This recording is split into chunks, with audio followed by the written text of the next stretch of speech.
Welcome back, everyone. Today we'll be discussing rhombus, or the plural, which is rhombi, and squares. First, we will talk about the properties. Then we will talk about how to decide if a shape is a rhombus or a square. First, with a rhombus, it's a parallelogram with all four sides congruent. Therefore, all the properties of parallelograms apply. So all of these properties, the ones from parallelograms, all apply. We also know some things about the diagonals of rhombi. So we know that if a parallelogram is a rhombus, then the diagonals are perpendicular. So you can see in this example, the diagonal BD and the diagonal AC form a right angle. We also know that each diagonal bisects a pair of opposite angles. So you can see that, for example, this diagonal RP, it bisects angle NPQ. So those two angles, angle 1 and 2, are congruent, and also angle 3 and 4 are congruent. We also know that already with a parallelogram, angle 4 is congruent to angle 1, and angle 3 is congruent to angle 2. Therefore, now we know with a rhombus, any rhombus, all four angles are congruent, 1, 2, 3, and 4.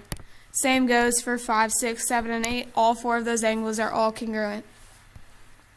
If you're in the honors class, we will be doing this proof in class tomorrow.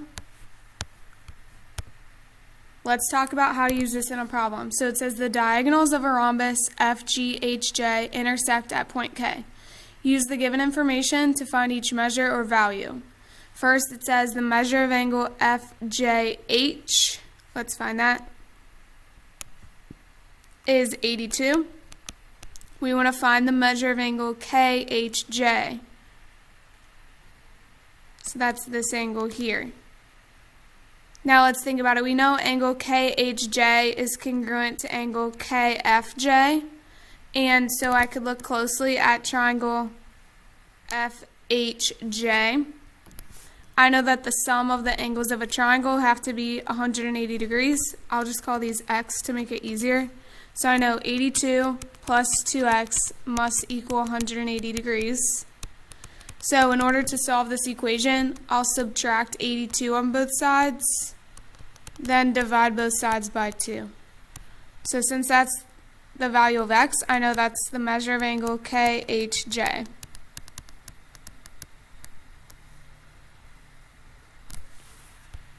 Next, if GH equals X plus 9 and JH equals 5X minus 2, we want to find the value of X. I know in a rhombus that consecutive sides are all congruent. In fact, all four sides are all congruent to one another. So I know that I could set X plus 9 equal to 5X minus 2.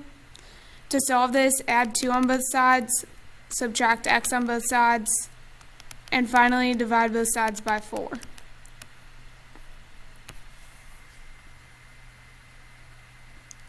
Okay, on the next page, there's a practice problem for you to try.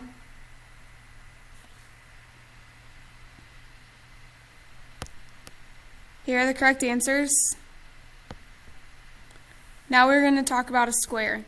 So a square is a parallelogram with all four sides congruent and four right angles.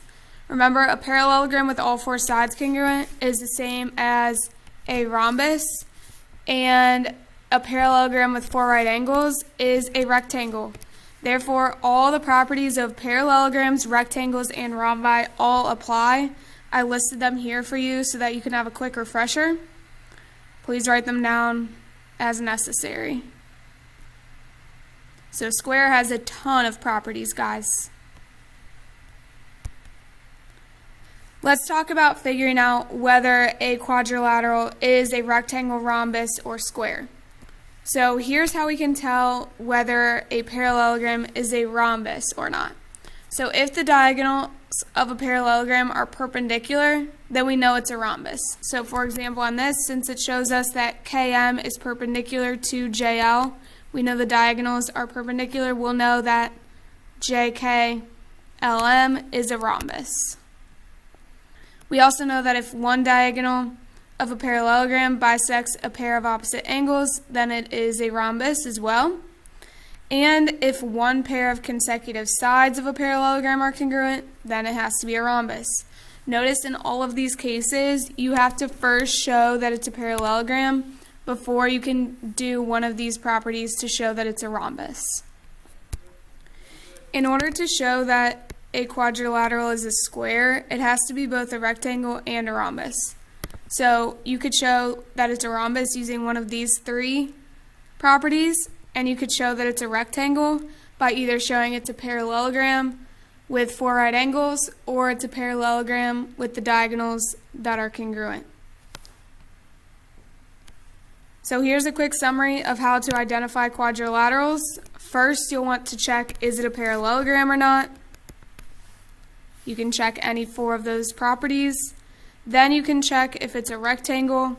Then you can check if it's a rhombus. If it is both a rectangle and a rhombus, then you can say whether or not it is a square. All right, this proof, we're going to do this tomorrow in class for you honors students again. And this example, the practice problem. So we're going to go straight to this example 3. It says, the key to the successful excavation of an archaeological site is accurate mapping. How can the archaeologists be sure that the region they have marked off is a 1 meter by 1 meter square? So in order to show that something is a square, you first have to check if it's a parallelogram. So first, they can ensure that this is a parallelogram. They already know the lengths of each side, so they can be sure it's a parallelogram because the opposite sides are congruent.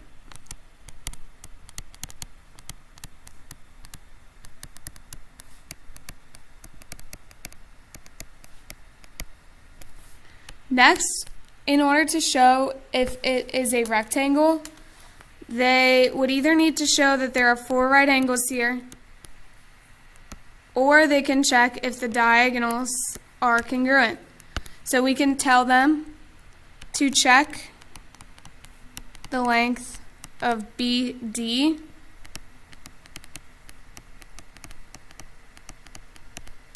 and AC to see if they have the same measure.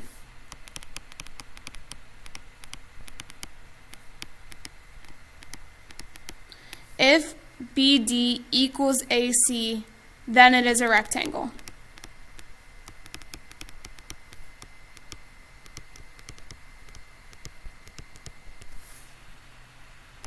Next, they need to check if it's a rhombus. We already could tell based on what they have measured so far that this is a rhombus.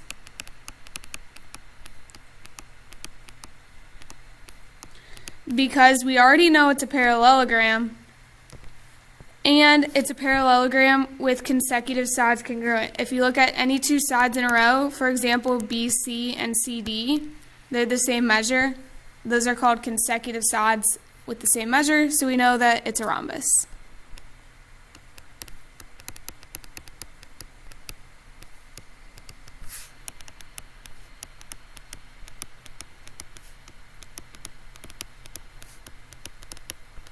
And finally, they can tell whether it's a square or not based on their measurement from step 2. If it turns out to be a rectangle and we already know it's a rhombus, then they can conclude that it's a square.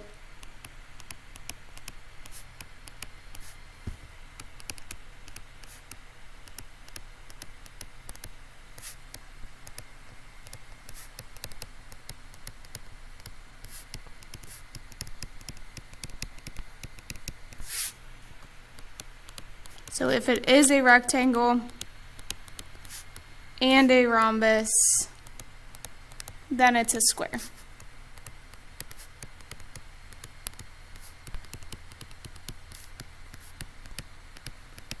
Let's look at an example on a coordinate plane. So I already plotted the points. Go ahead and plot them and label them on your graph. First, we need to decide if this is a parallelogram. Remember, we have 4 ways to show whether it's a parallelogram or not on the coordinate plane. I'm going to do it using slope. I believe that to be one of the easiest ways. So I'm going to go through and count my rise over run for each side. For example, this is going up 6 over 7, so I know that the slope of JK is 6 over 7. It's positive, it's the line sloping up, so I know it's positive 6 over 7. Next, I want to check the opposite side, so ML. Again, I'll do rise over run, and I see that it's also 6 over 7. So I know JK is parallel to ML. I need to do the same thing for the other two sides. Find the slope of KL. It's sloping downward. I go down 2 over 9. And the slope of JM is also down 2 over 9. So I know that those two sides are parallel. Since the opposite sides are parallel, it is a parallelogram. Next, let's check if it's a rectangle. I can do this based on the slopes that I just found. Remember, rectangles have 4 right angles. Angles that are right angles are formed by perpendicular lines. And remember, perpendicular lines have opposite reciprocals for their slopes. So what we're going to do is check these consecutive sides, JK and KL, for example. Those slopes are not opposite reciprocals, no matter if you could reduce them or anything. We can't even reduce these. Sometimes you might have to be able to see that they are opposite reciprocals, but these are not. So this is not a rectangle because there are no right angles.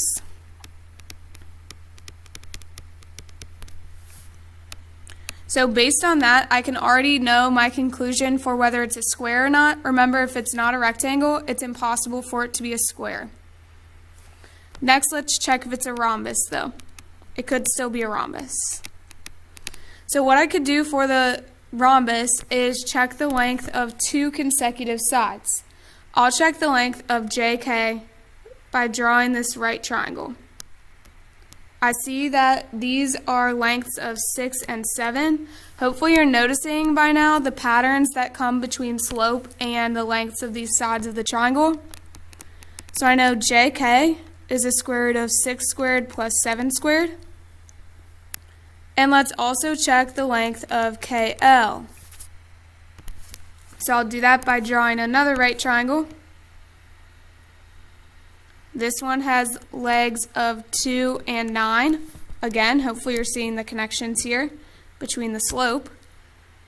So I know that the length of KL is the square root of 2 squared plus 9 squared. These don't look like the same numbers. They are not the same numbers. However, let's simplify them. 6 squared plus 7 squared is 85. And also 2 squared plus 9 squared is also 85. That tells us that JK equals KL. So we have a pair of consecutive sides congruent. Therefore, I can say, yes, it is a rhombus.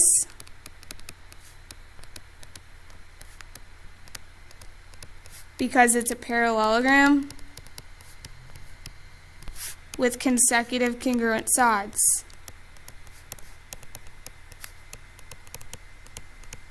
And we already talked about a square. We know it is not a square because it is not a rectangle.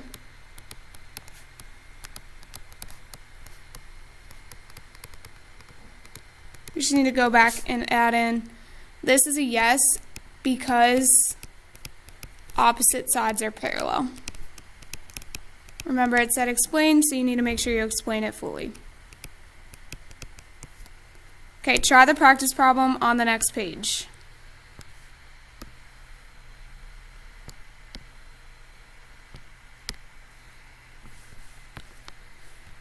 Here's the correct answer for this one.